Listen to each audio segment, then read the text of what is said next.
thank you so much for being here. We appreciate your time and your willingness to be on this committee. And we will be respectful of that time. We're not going to take too much of your time. Today will mostly be spent on our wellness plan. We have to update that every 3 years, and this is coming up on our 3rd year. So, not to embarrass him, but Dr. Pack is here with us. If you have not met him, he is our new superintendent of schools. So you can put a face to the name, but I think he's been in a lot of pictures lately, which is a good thing. So, if you have not signed in, we do have a sign-in sheet in the back. If you're an LISD employee, I have your email so you can skip over that section. I know where to find you probably. We always start, we still need a parent representative to chair this committee. They are supposed to co-chair it with me. If you know of a parent, I know I have some principals here. Those of you that are not administrators, just put the bug in your principal's ear, or if you know of a parent that might be willing, at least please have them reach out to me so we can have a conversation. We'd love to have a parent help co-chair this and have input from them. That is part of the SHAC requirement. So just let me know. There's a place on the website, on our district website. They can go in, they can email me. There's a form that they can fill out if they're interested, even if they just want to participate. Some people don't like to lead, but I think I can probably talk for both of us enough. But it would be one of those, like I said, like a co-chair. They would come in and meet with me before the meeting. We would go over the agenda and talk through it before we actually had the meeting. So I don't ever want anybody to feel afraid of that. So they're not going to be on their own, but if you know of somebody that might be interested, I would love to speak with them. The first thing we're just going to update, the Stop the Bleed training for students 7th through 8th grade is going on right now. We sent out the training for them to complete online. So there's 2 parts to that. The first part's an online course. Once they complete the online course, they print out their certificate, they give it to their campus nurses. She's a campus nurse, that's why I'm pointing at her. Give it to their campus nurse, and that allows them to sign up for the hands-on course that will complete their certification. That on course is, one person can train a group of 10. So it's a little, we have to navigate that a little bit with the number of students that we offer it to. So that we offer it on May 23rd, and I know that we've reached out to St. Luke's. They're going to come in with some of their trainers and help us. Our nurses are trained, so they can help on that day as well.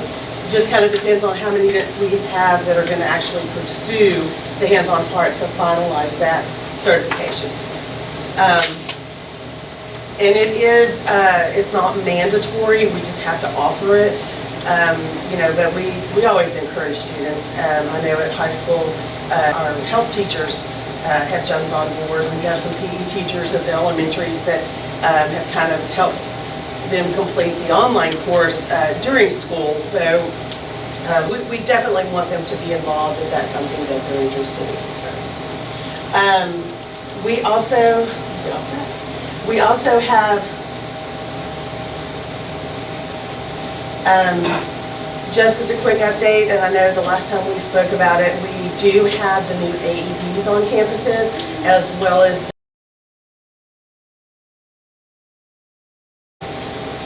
this is so big. Back up to the top. That's what I thought. It's on the green one. There it is. We keep all of the minutes, all of our meetings, all of the information. This is also where you can go if you want to become a new member. You can do the application there. That way, those of you that are on campuses, if you have somebody, and that would be one of those things too. You know, if you're especially at the beginning of the year, you have Meet the Teacher. That's a great time. We've even thought about having SHAC tables set up at each campus to get them involved there, and we can have the applications there too as well. But it's always here listed online. We have resources. All of our minutes and meetings, everything in the biz are posted on there. If you ever need to go back and find out any information. We're going to be working today on specifically the wellness policy. So the wellness policy requirements for schools, are listed here. It just takes a look at the nutritional programs and the physical activity programs that are occurring in the district and on our campuses, just to make sure that our district is addressing those and implementing those into just the regular school day and for our students. So we do these for food and beverages made available to students, and that deals with classroom parties, snacks in the classroom, if they're brought by the parents. We see that more in elementary schools. And other food given as incentives. Include policies for food and beverage marketing that allow marketing and advertising of only those food and beverages that meet the Smart Snacks in-school nutrition standards. Permit parents, students, representatives of school, food authority, teachers of physical education, school health professionals, the school board, school administrators, and the general public to participate in the development, implementation, and update of local school wellness policy, which is what we'll do today. So we're glad to have you all here. Identify one or more school districts or school officials who have the authority and responsibility to ensure each school complies with the policy. Inform and update the public, including parents, students, and others in the community about the local school wellness policy on an annual basis. And we do that through our SHAC page. We also, the wellness policy, I'll show you in just a minute, where we keep that posted on our district website. There's also an assessment that we have to fill out. That's posted as well. So you can access those documents whenever you need to. And then at least once every 3 years, measure how schools are in compliance with the local school wellness policy, the extent to which the local education agency's local wellness policy compares to model local school wellness policies, and the progress made in attaining the goals of the local wellness policy, and make the assessment available to the public. So based on, and what they're talking about when they talk about the wellness plan, I was scrolling through this reading earlier. This is our local wellness plan, and you'll see the date here, and that's indicating that we are due for an update and a review, which is what we'll be doing today. We are required to have a plan in place. It's intended to implement policy, which has been adopted by the board of the Board of Trustees. And it talks here about soliciting input involvement, and that is part of the SHAC. That is how we get input from community members, parents, staff, nurses, counselors are here. Look around the room. Our director of student services is here. So we get input from a lot of different entities in this plan, which is how we developed it in the first place. So a lot of times it ends up being just kind of a review. If there's something that we need to adjust, we can certainly do that as we move through it. Goals for nutrition and promotion. School districts have to establish goals for nutrition promotion, and we do that.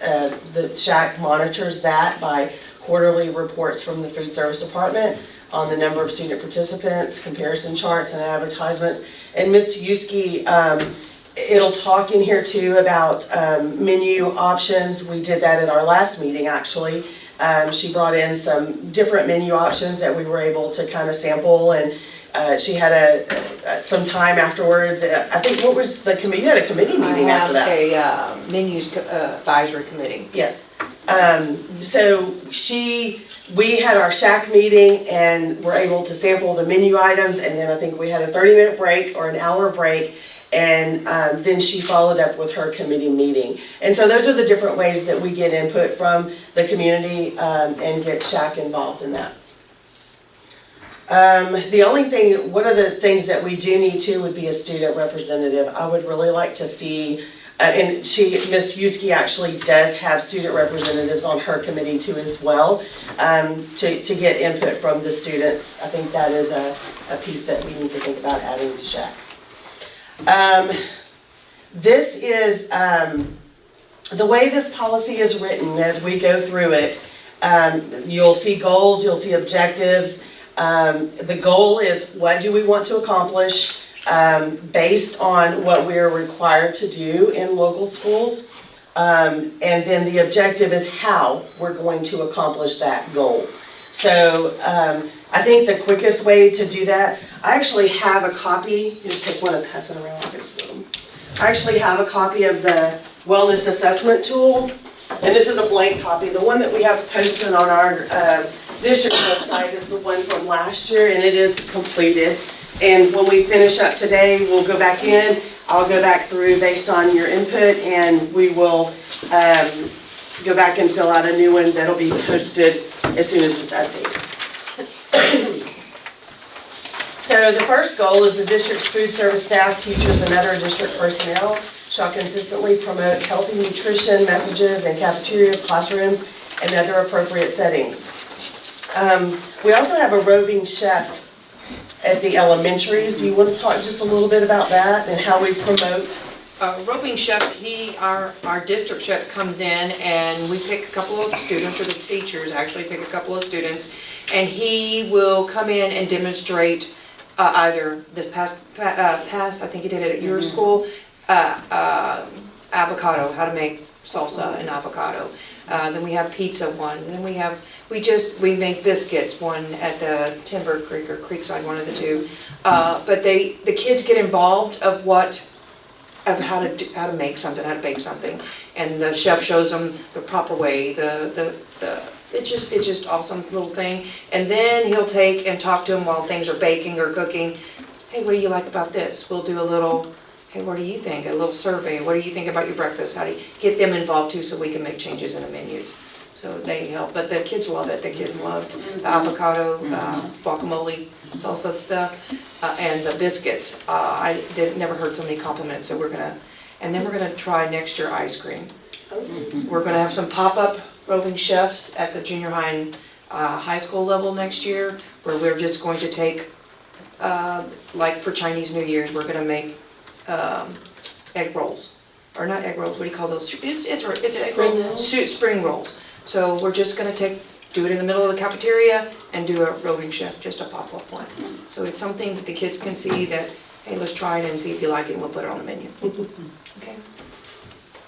So the actual action steps, it talks about online menus, Facebook posts, cafeteria signage to promote programs and healthy nutrition. And we do all of that across the board. And I know that the elementary schools also promote healthy eating.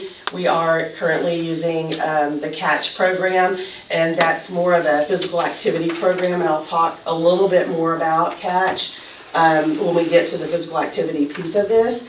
But part of that program also promotes healthy eating choices, and so that's happening at our elementaries and our junior high. So if it's okay with you, I'm not going to read each one of these. The second objective is encourage campuses to participate in national nutritional programs. And again, it mentions the PE teachers and the coaches and how they implement that, the program. Goal 2, the district shall deliver nutrition education information that fosters the adoption and maintenance of healthy eating behaviors. Maintain a SHAC link on the district website with updated resources. We also have the DSHS Friday Beat, and that is, it's a very good resource that they put out, and it has lots of resources and links connected to it, ideas of what our coaches can tap into, if they can implement some of that into their program. It has a lot of resources for parents too as well. Good morning. Don't you just love all the hand turns? Oh, it's great. I'm glad you're here. Ms. Quaylen is with our Gear Up program for the district too, so. Where are we at? We do have the link is up. Ms. Birdwell does a fantastic job of maintaining the SHAC website. She's back there recording now too, but Aubrey helps out too as well, and I definitely appreciate that. We also have the minutes of the meeting up there. Sometimes when you go to a meeting and then you leave and you forget, and you're in a conversation later and you're like, they said something about something, so they help us out with that. Post monthly breakfast and lunch menus on district and campus websites, including nutritional information of each meal, and we do that. Goal 3, the district shall ensure that food and beverage advertisements accessible to students outside of school hours on district property contain only products that meet the federal guidelines for competitive foods. So we do not have vending machines per se on our campuses. So meals after school hours, I don't know that we. After, I don't think any of our schools have. I don't think so. No. They either, but the only thing that I could think of is that, we always try to talk to our parents about healthy food choices when they have campus parties at the elementary level. But either way, those are conducted after the last lunch on that campus. That way we're not in competition with food services, and they have access to a healthy meal, and so the campuses have procedures and regulations in place to kind of navigate through that with parents, and birthdays and those things, class parties that are happening on campus, and snacks in the classroom. If the teacher's giving out a snack, because sometimes the littles, if they have the late lunch, they just need something to just kind of help them make it till then. All of our displays, if you've ever been on our campuses, I think food service does a really good job of displaying those. There's also other bulletin boards in the hallways and things like that you can, the students have access to information through those. I know our PE coaches have posted those before on the campuses as they kind of talk with kiddos. Let's look at, this one is dealing with nutrition education, and some of this is going to overlap because of the things that we have in place and that are taking place on campuses. The district shall deliver nutrition education that fosters the adoption of, did we just read this? No. Part of educating students in the first one, the first objective is 90% of the students in the cohort, they complete a health program.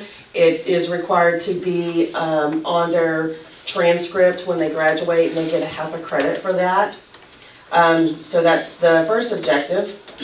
Students in grades K through 8 will receive nutrition education that fosters it. Meet with campus PE teachers and coaches to determine the objectives. We use the CATCH program, and it has some very good information. Do we have a coach? Are your coaches at field day? Yeah. Our coaches have presented on CATCH before and how they implement those lessons in their, all the way through junior high. We purchased it for them. And so that is happening at those levels. The district shall make nutrition education a district-wide priority and shall integrate nutrition education into other areas of the curriculum as appropriate. Objective 1, campus and district staff will promote and integrate nutrition education activities at a minimum of 5 events per year. Objective 2 is not there. So, school and community stakeholders. The district shall provide professional development so that teachers and other staff responsible for nutrition education program are adequately prepared to effectively deliver the program. So our coaches go through the CATCH training. They come and well, I think for this year they'll just do an update training. They had the full training last year for that program, so that they're implementing the curriculum. And it's broken up into grades K through 2, 3 through 5, and 6 through 8. So it's an appropriate educational delivery to those age groups. Another way to do that is to encourage teachers to integrate physical activity into the academic curriculum where appropriate. And I know that that happens even if they're just up and they're standing up in groups. What is it, inner outer circle? There's a group activity where you have students make a circle. They may actually make 2 circles, and the inner circle's moving this way, the outer circle's moving the opposite direction, and they're basically working on curriculum questions. That's just an example that that I have seen before in classrooms, but Erin, what kind of physical activity goes on in the classroom? They get up all the time. They make them get up to go and find a partner, across the room, just to keep them moving and interacting throughout. So movement in the classroom, even if it's just, all right, let's take a break, stand up, stretch, touch your toes, those kinds of things. Those are happening, but a lot of the cooperative learning some of the cooperative learning that I have seen in classrooms, it actually requires them to move. Now they're working on curriculum as they're doing that activity, but that is considered movement in the classroom, so our teachers are implementing that. Right, Ms. Cagle? That's correct. They really do. It's fun to go in and watch them if they're in group activities and doing those different Go things. Noodle's always fun to watch too. Go Noodle. Oh, and what is that? It's an online little program they can project real quick, and it just gives them some brain breaks sometimes, or it may ask them to do certain little movements, Yeah. left brain, right brain kind of things. It's just a variety of stuff. It's fun. It's always kind of like a little mini pep rally in the classroom. Right. Well, research does indicate that physical activity, and if you're moving while you're learning, so it is happening in the classrooms. I know that a lot of times those of you that aren't in the classroom every day don't get to see those things, so we just want to clarify that it's happening. Establish and maintain school gardens and farm-to-school programs. So we do have gardens, which campus? Is it? CSE. At Creekside. We have some, help me, Jennifer, with the organization that helps us with that. Texas Master Naturalist. Thank you, Texas Master Naturalist. We partner with them so that they can come in and work with some of our campuses and gear up, no, I'm looking at you. It's just a different way. It's to get the community involved too as well, and to help students establish an appreciation for growing their own things, whether it's flowers or plants, or we also have the program at high school, floral design. I don't think you're actually growing anything there, but We have the Texas Water Lily program through Yes. Friends of Lake Livingston, where they're, and more than just the high school campus, but they're doing that outside the greenhouse, and they're using those plants to go to the lake and to help restore fish. And they just had like a bunch of squash they grew. Yes. Yeah. and sometimes they have sales. Yeah. I think they sell to the teachers and the staff first, but that's okay. So there's a lot of different things going on campuses that would helping us to reach this goal too as well. Physical activity, this is the actual movement. The district shall provide an environment that fosters safe, enjoyable, and developmentally appropriate fitness activities for all students, including those who are not participating in physical education classes or competitive sports. And I think that CATCH program does a good job of that. As Mr. Nettles was pointing out, it's age appropriate too as well. So we want to extend that the enjoyment and the ability of having physical activity without being a competitive or sports player. That they might enjoy bicycling, kayaking at Creekside. Different things that we can implement. Not everybody likes to play baseball. That's okay. Band is, when they're marching, if you're in a marching band, that's a form of physical activity. So to help them to, have an appreciation for those activities as well. The district will incorporate fitness program for all students, grades 3 through 12. That is in place. It's actually finishing up. Mr. Nettles has kind of been overseeing that, and that is an extraordinary task. There's a set amount of physical activity skills that the students, and it's a year-long program. They do it throughout the year, and those PE teachers are constantly entering data into that program. Parents can also have a copy of the fitness program report for their child if they request it, to kind of see what they're doing and where they're how many sit-ups are they able to do? How many push-ups are they able to do? So that is taking place. Like I said, it's actually quite a significant task. Do you want to speak to FitnessGram and your experience with it this year? So right now, visited with all the PE teachers, and they've about wrapped up. But yeah, there is a list of activities, things that they have to do, that they perform on, and then they have to put some data entry in there, and they're about to wrap that up. There's a few students left, but yeah, beyond that, kind of parlaying into what Catch offers. They offer over 500 lesson plans, activities that are streamlined, ready to go, and they kind of fit. They've got scope and sequence to go along with that, that fit the needs of the students, and regardless of what kind of interest the student has, they have something for everyone. So. And right now, we're doing FitnessGram through Greenlight, and I am assuming I actually need to go back and look. That has been free to school districts, and our coaches have been very satisfied with it. It's FitnessGram, irregardless of which program you use to upload that data, it just has to meet their requirements.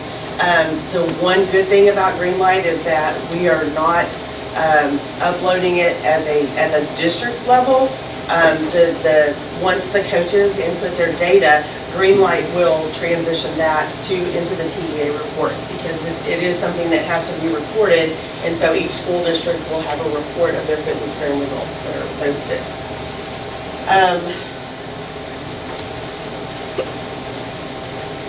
The district shall make appropriate before school and after school physical activity programs available and shall encourage students to participate.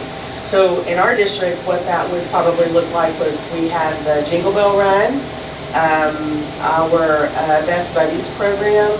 Is Foster here? Yes. I thought I saw you come in. She also, their program does a very good job. Is it The color run. the color run? Yes. And that grows every year. It's been really neat to watch that grow. So those would be an example of after-school activity that we're encouraging, and we invite parents to those activities too as well. They're welcome to come and run or walk. Walking is fine. We talk about physical activity, but I also know Ms. Foster, her students participated in building for the Christmas crafts. Yes, yes. I know, and they had some Christmas trees that were wooden that were like this tall, so when that comes around in December, I get to shop first though, right? Different ways, just for them to think outside the box, because we don't want them to always think that physical activity means PE or means you have to be in a sport. And we do encourage families and different activities outside of the school day to come and participate.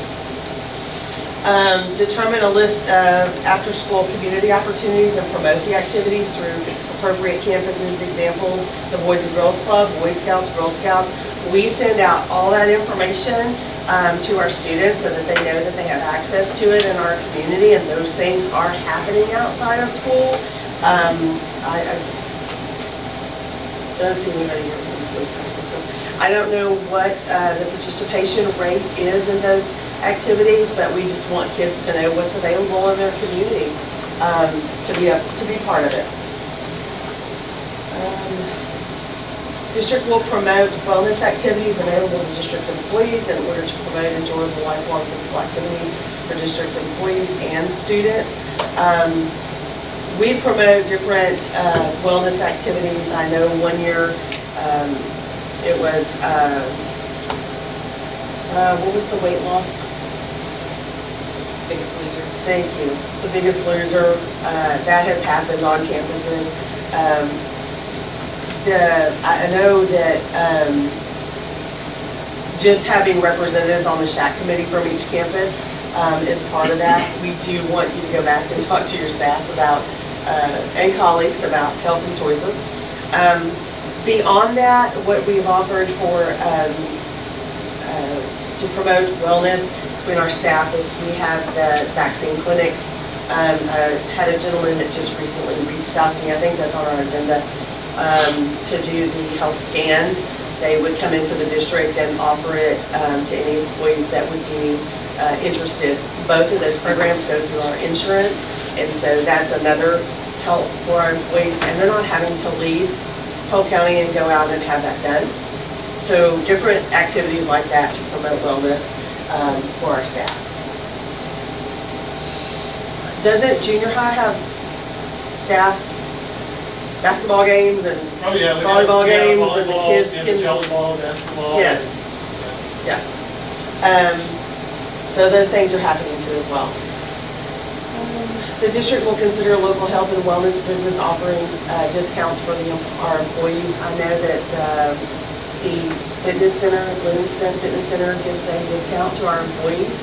I believe that our insurance too as well.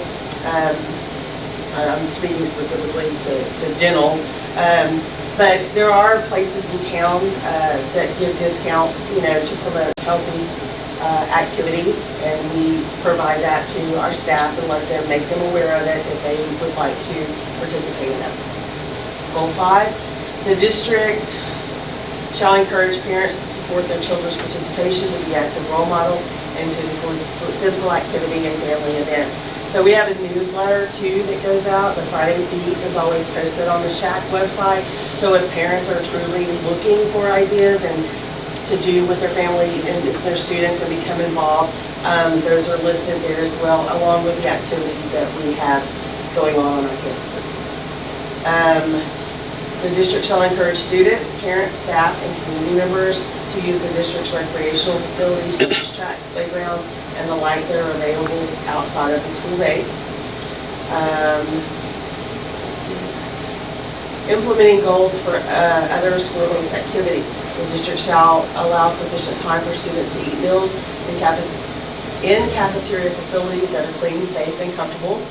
Campuses will build their master schedule to allow for at least 10 minutes to eat breakfast, 20 minutes to eat lunch from the time the student receives his or her lunch. So when they have their lunchtime scheduled, they schedule time outside of those required 10 and 20 minutes to move through the line. Does that make sense? So if you have a 30, 35-minute lunch, 20 of that needs to be secure for them to actually eat.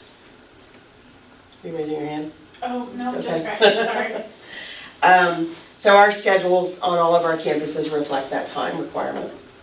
District shall promote wellness for students and their families at suitable district and campus activities. School and community stakeholders. District shall promote employee wellness activities that involve suitable district. Health insurance, we have for our staff. And I know that there are a lot of plans mixed in with our employees' insurance that also includes benefits for them, whether it's dental, eye insurance, health insurance. There are incentives built into those programs as well for them to access those.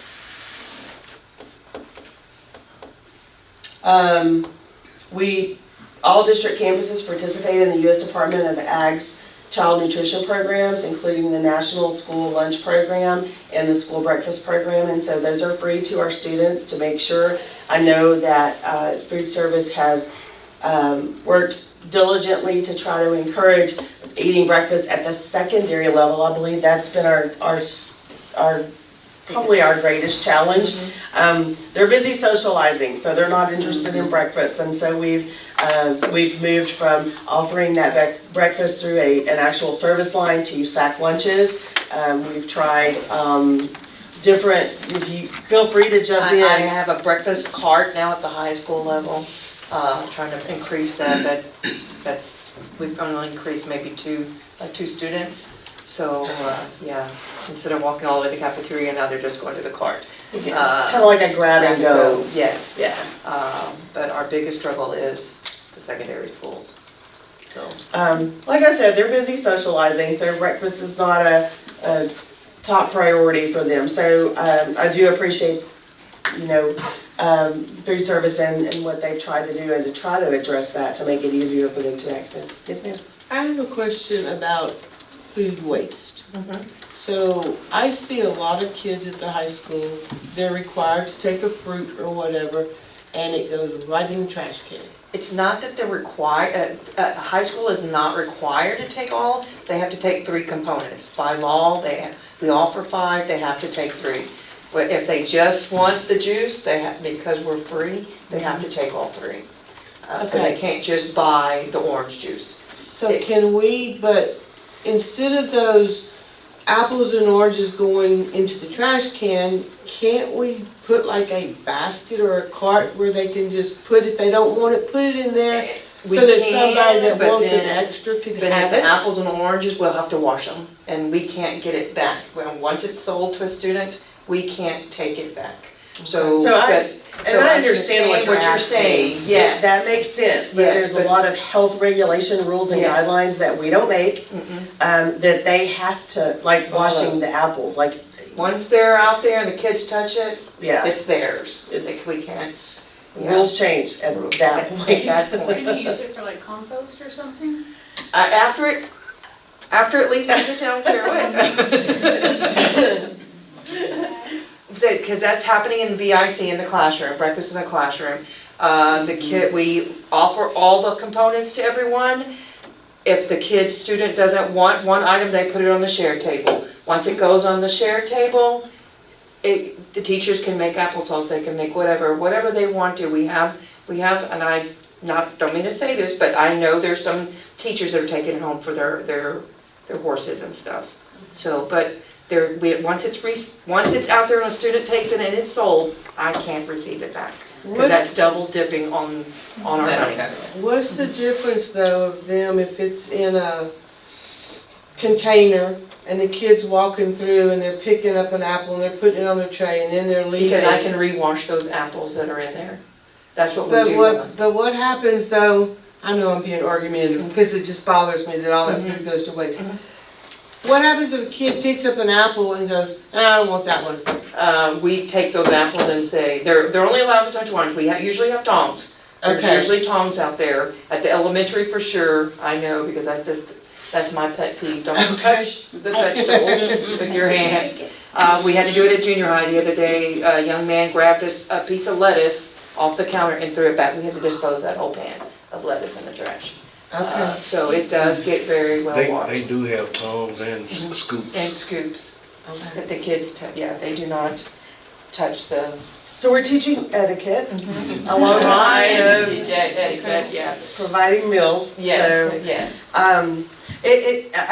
I think that's a natural question that anybody would have, but there's regulations and guidelines that we have to follow in order to stay in the program.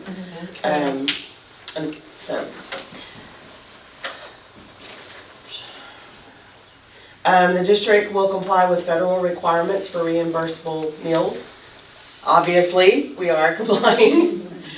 For other foods and beverages sold to students during the school day, the district will comply with federal requirements for competitive foods. That just means that it has to be done outside of the last lunch on the school day, so we're not competing with the programs that they're providing through. Can I also, Yeah, sure. that's including the fundraiser, like candies and stuff. They're really not supposed to be selling any of that during school lunchtime. So I've seen that this past year, so I didn't put a stop to it, but I was going to talk to everyone about it at the beginning of the year. Fundraiser food cannot be sold during school lunch hours. And I think the majority of that would be at the secondary levels. And so absolutely, if that's something we need to address, we don't want to get outside of their guidelines. That puts our program in jeopardy. Especially So- for being audited, that's something they'll catch, because they've been more stricter this year and years than years past. So they'll be watching for that kind of things. Are there a certain number of days that are? Yes, they have, I want to say 6 days that they are allowed to have their party days, is what they call.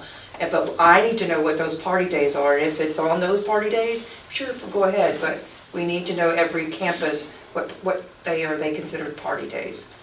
So, and usually Christmas, Valentine's, Easter, and The last day of school. standard. Yeah, Yeah. the standard, but there are some that are not doing every day is a party day, so we can't do that.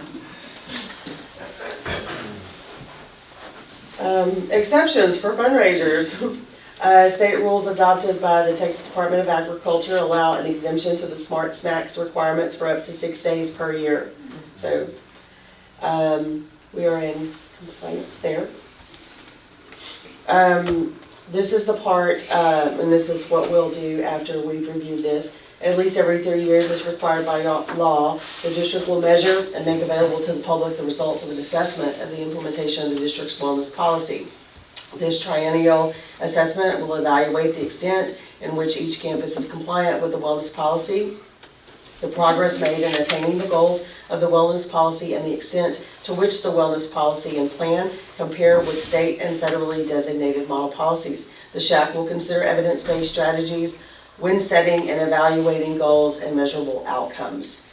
And then this talks about publication, that we are supposed to maintain this policy or our plan and the assessment tool on our district website, which I will update that. It's currently posted there, and if you need to access it. Are there any questions about any of the goals or objectives that we're using? I've heard a couple of things that I can probably go in and add and adjust it. I think, and if you want to read through the assessment real quick, is there anything on there that we haven't addressed, or something that we need to add in or need clarification on? I'm not asking you to evaluate it necessarily, but just your input based on that assessment in reflection of the goals and objectives we just went over. So we may need to add NutriSlice, is where the students, is an app that we use for our menus that has the,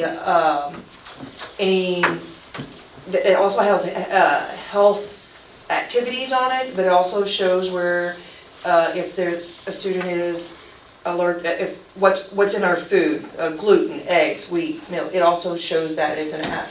But the students can get it on their phone, we can get it on through the website. Does it show cards too? Yes, yes ma'am. Okay, can parents download it? Yes ma'am. Do we have it on our website now? Yes ma'am, it's under, that's how we pull up our lunch menus. I'm looking at it right now, it's under, if you go departments and food service, then you go to NutriSlice, and you can view all the menus. We use it for our, they use it for diabetic. We can Where is adjust it? your website. Go under department, go up, I'm there. go, scroll down just a little bit, menus. Keep going, I believe that's it, right? There, Right there it's there. in the green, right Breakfast there. and lunch LSU menus. breakfast and, that's NutriSlice. Go ahead and click that. NutriSlice. Click the green. Well, the way I had my screen tilted, because I have a bad habit, I can't look up there and operate this mouse at the same time. It was black, and I was like, I don't see green. No.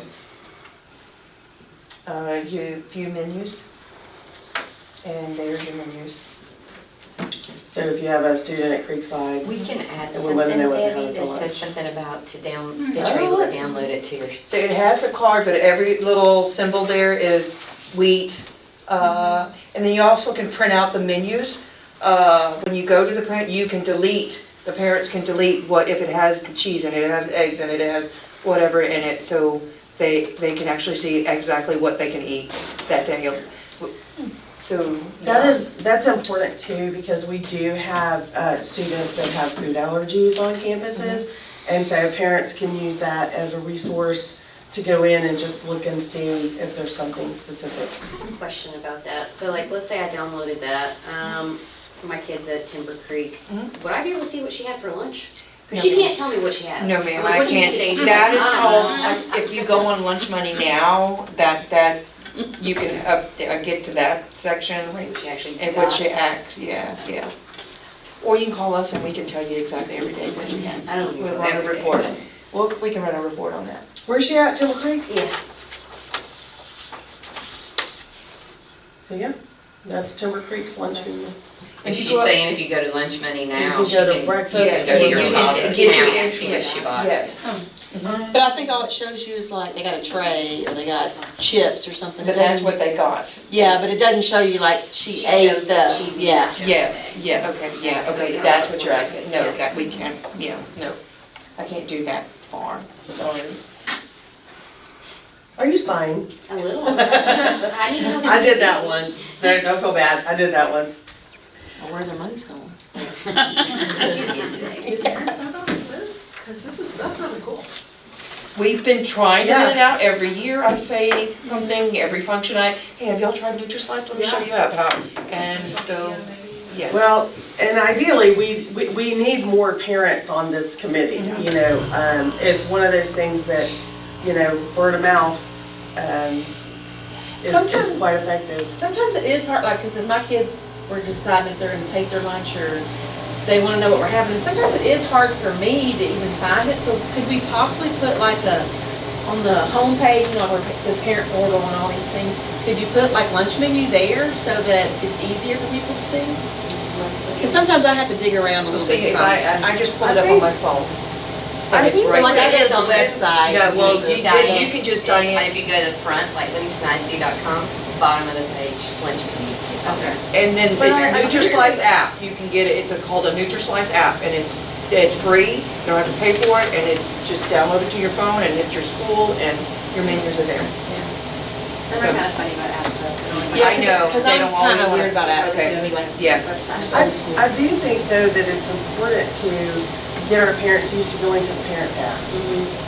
So that they can, while they're looking specifically for what they're looking for, they may see some other things like this that they didn't realize were there.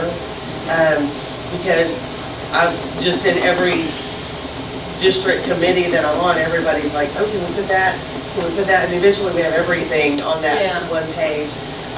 So if we can help our parents understand that there's so much that if they have a question about, they can go to the parents tab and just kind of scroll through and have access, you know, to those things. Sun butter? It's peanut butter made out of sunflower. It's sunflower. And it's delicious. It is Okay. delicious. Then you're thinking of. Because we have so many students allergic to nuts, peanuts, Never heard of and sun we have butter. to use sun butter.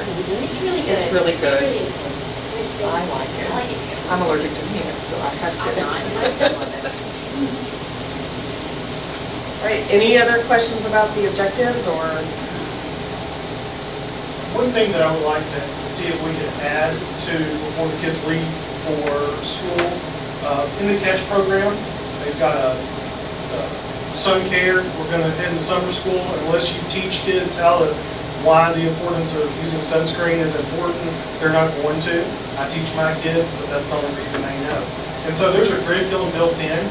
There's a K through first and a second through fifth about the importance of sun protection, wearing sunscreens, and different things you can do to protect yourself because our kids may not have access to those things, and we just need to be able to educate them. So I don't know if that's a possibility before we leave for summer. But it's in our catch program. It's critical and built in, ready to go. So, we also have quite a few things on our SHAC resources. If you have a parent that may have questions about eating disorders, mental health experts, there's so much in here. The Friday Beat we keep that posted, and you can go back and find, you know, archived editions of that. You know, I think if we had the question about how do we get parents to, you know, access those things, I would love to know the answer to that. And I think that it's just through committees like this, through campuses, we just keep reminding parents, you know, that we are here to help them. We're here to help them help their child. And sometimes, I will say this, they are probably more likely sometimes to reach out to a counselor or a school nurse or an administrator or a teacher. So it's important to train not just our committee, but all of our teachers I would challenge principals and nurses and counselors, to be familiar with these resources so that you're able to have a conversation and lead those parents if they're, whatever answer they may be looking for, or education, or sometimes it just comes out as, how do I help my child with this? And so we need to be aware of these resources too as well, so we're able to help them find the information that they're looking for. Any other questions about the goals and objectives? No question, because I was reading through this. So on this one it says, under physical activity, we prohibit staff and teachers from keeping kids in from recess for punitive reasons. Yes, we do not do that. It's not used for punitive. We're not supposed to be. No, and the reason for that is you don't want a child or a student to associate or to be punished with physical activity. And I can give you all kinds of research that tells you the importance of just a 15-minute release. Yeah, I think even adults, sometimes we need to just step out and, walk outside and look up at the trees for a minute. Where's Miss Collier? Is she in here? I know she takes part of her lunch and she just go outside. I've caught her a couple of times. I'm like, what are you doing out here about flagpole? I always tell her, like, did you get in trouble? She walks the parking lot. Yeah, is she walking the parking lot now? Just to take a minute, even as adults, we need that. Kids are no different. And so that's not something that we want to take away from them. We have other alternatives for that, so it doesn't have to be recess time.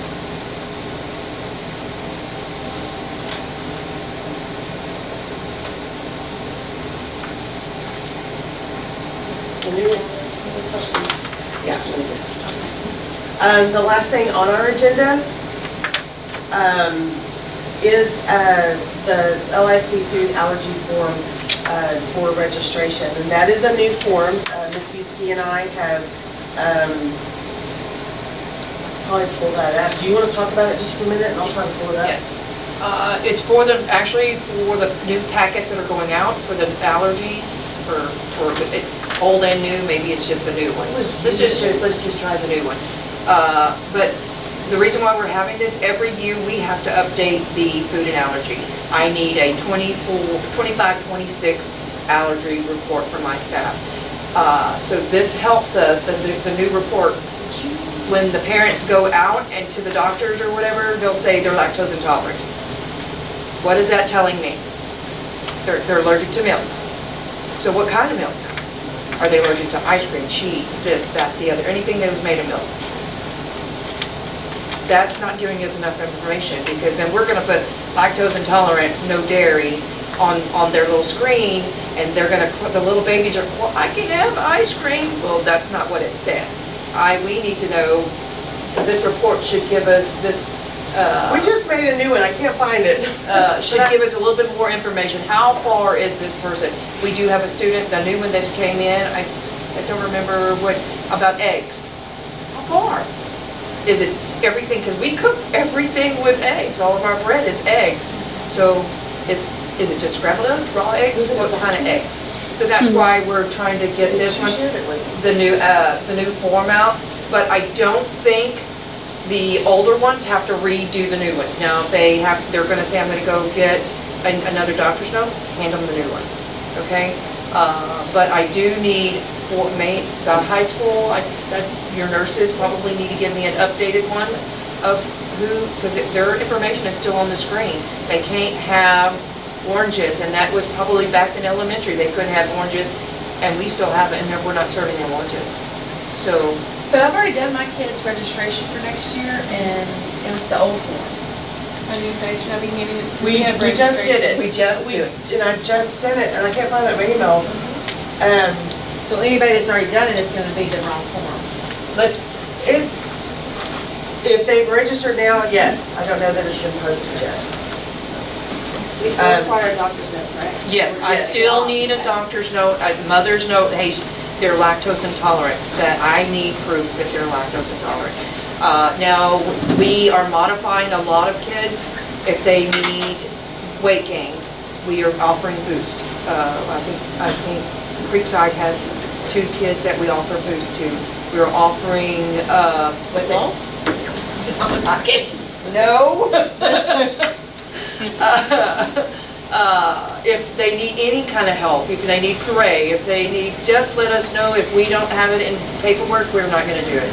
Now, some of the items that we're getting right now, they can't have fish.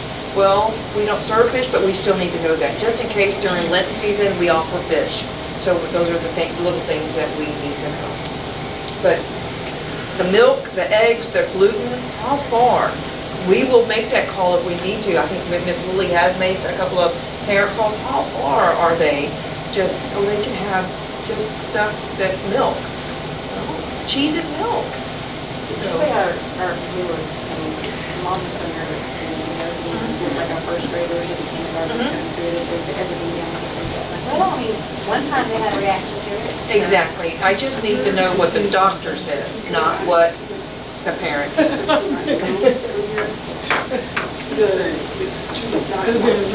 Let me ask this, what if we have a student that, say, can't have pork because of religious reasons? What kind of documentation do you need? Thank you for asking that, because next year's menu, every single day, there's a vegan meal offered. Oh. So there will be either the hamburger, chicken nuggets, sun butter and jelly, something every day at every campus will be offered a vegan meal. So yes. Is the parents saying on there? Yeah. I think we still need to have a note on that one. So, but we will let them know, our advertisement will say, on the screens, it'll say this is vegan, or something. Or I don't know how SFE is working that out, but yes, that's something new on the menus for next year. So we basically merged what the district was using as far as the forms for the parents that they were filling out during registration with the requirements that they are the information that they needed to know. And so we will get this up. That's a lot better, Well, it addresses both things. I think we were trying to, so and it's ready. Like I said, it's been last week? We got that out. So, and we had the form, and then somebody left the district and actually had created the form, and so we didn't have access to it, and so I sent it to Aubrey and I said, how quick can you duplicate this? And I think she got it done in just, 48 hours, and so it was perfect. And so we're gonna get that up. All right, anything else? Any questions, anything we need to consider for our next meeting? On the mobile imaging, is that for next year or is that for this year? This one, he just contacted me a couple of weeks ago. Our schedules are pretty packed. So next year? Maybe at the beginning of the year. We have quite a few people that have participated in that. And We have. found that they had things going on and are able to get treatment. Right. It's, they do work with our insurance, and so our staff can have access to this. And I will say, I have not asked them specifically about this program, but on our vaccinations, they've also been able to include their spouses in that too as well. So I think it's definitely something I think that we should consider continuing offering to them. I don't know if the spouses are included in this, but from what they say, it's very expensive to have these things done if you actually go through your doctor. And this allows our staff to come in, participate at a lower rate, to get those medical images. And then if something comes up that they need to be concerned about, they can certainly follow up with their primary care physician. And they have the screen. I don't know if I'm supposed to call it an x-ray or It's a report that tells you. They have, and the imaging to go with it, so they don't ideally have to go through that again. And one thing that they described to us whenever we did it last time is that they don't offer a diagnosis, so it's not considered a pre-existing condition. And so you've got an understanding of there's a problem, And then if you've got some kind of disability or something, it won't be considered a pre-existing condition when you're dealing with insurance companies. Do you know what, like, the shots for next year? Previous years, children could have shots as well, and this year it was only spouses. So that depends on the provider. Okay. And I don't know, so one year we worked with Berkshire Brothers here in town. This year I believe it was Walmart. And Walmart a little bit differently. That was more of an inability on their part, not our part. And it was just a change in their regulations. They said they could no longer do that, so. Yeah. Can I just brag on the Drug-Free Council Club? Sure, absolutely. Yeah. Introduce yourself, please, Okay, too, sure. so that they know. I'm Sharon Crook, I'm the Executive Director of the Coalition. We're based out of Angelina County, but we have a new TechStot grant that also covers Polk County. Jemiah Coulter is my new staff member that's going to be mostly covering Polk County. And one of the goals of the grant is to encourage student participation in preventing drug and alcohol use among their peers. And so we have what we call a Drug-Free Council Club that's at Livingston High School. And it's a small but mighty group. We're looking forward to them growing, but they've done several activities this year. Most of those have been posted on y'all's ISD page, Facebook page. I would encourage you to watch in the Polk County Enterprise because the students write letters to the editor. They did a prom project where they had little pledge forms if kids promised that they weren't going to drink at prom. It was, Talkies are hot, underage drinking is not. And, you know, they got a little bag of Talkies. But just using students to try to get that message out. And Ms. Goki is the sponsor at the high school. We'll have our last meeting this week and they'll start preparing for next year. So just want to brag on that little student group. They're doing a great job. All right, anybody else? Okay, again, thank you so much for joining us.